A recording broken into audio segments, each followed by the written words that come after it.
President Cyril Ramaphosa marks 8 years in office this week, a milestone that invites renewed scrutiny of his leadership, his promises, and the outcomes South Africans are experiencing today. Ramaphosa was sworn in on February 15, 2018, following the immediate resignation of his predecessor, Jacob Zuma. At the time, the country was emerging from a period marked by state capture allegations, institutional decay, and declining public trust.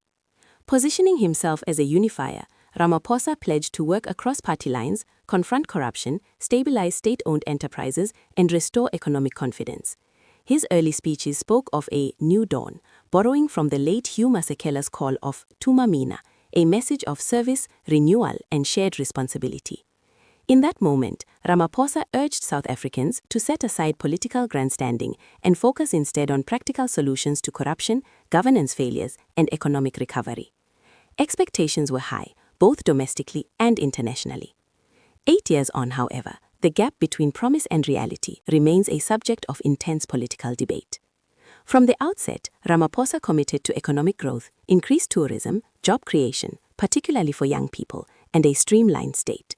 He undertook to reduce the size of cabinet, reconfigure government departments, and revitalize struggling state-owned enterprises. Yet critics argue that many of these undertakings have either stalled or failed to deliver meaningful change. Opposition parties and political analysts have repeatedly pointed to what they describe as a governing style heavily reliant on commissions, task teams, and advisory panels.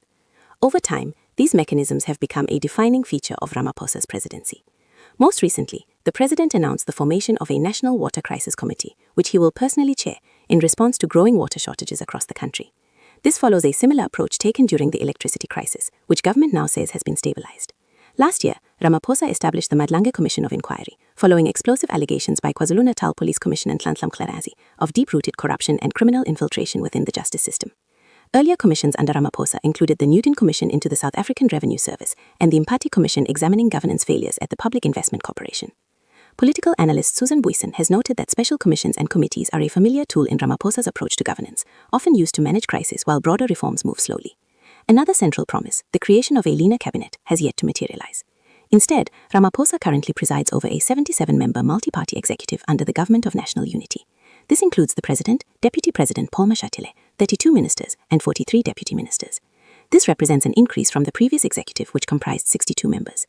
Ramaphosa has defended the expansion, citing the need for inclusivity within the Government of National Unity.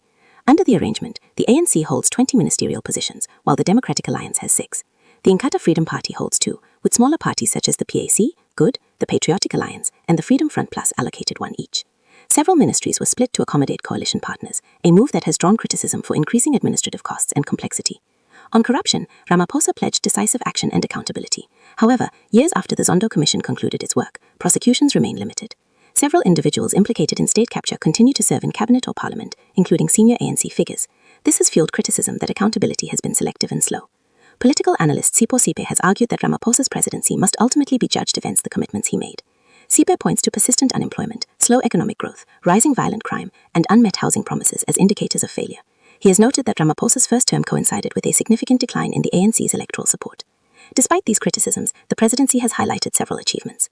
Ramaphosa has cited the recovery of the South African Revenue Service as a major success, stating that SARS has been restored as a world-class tax authority. Government also points to the work of the Investigating Directorate Against Corruption and progress in select high-profile cases.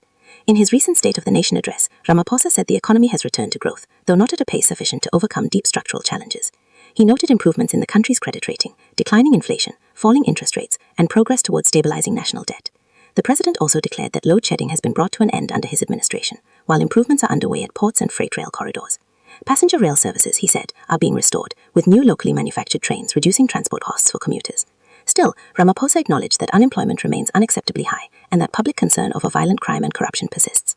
He reaffirmed government's intention to strengthen institutions such as the Special Investigating Unit, the National Prosecuting Authority, and the Hawks. He also committed to finalizing plans for a permanent, independent anti-corruption body, as recommended by the National Anti-Corruption Advisory Council. As Ramaphosa enters his 9th year in office, South Africa finds itself navigating coalition politics, economic uncertainty, and shifting voter expectations. Whether his presidency will ultimately be remembered for renewal or missed opportunity remains an open question, one that may be decisively shaped by the years leading up to the 2026 local government elections. For now, the contrast between promise and performance continues to define the national conversation.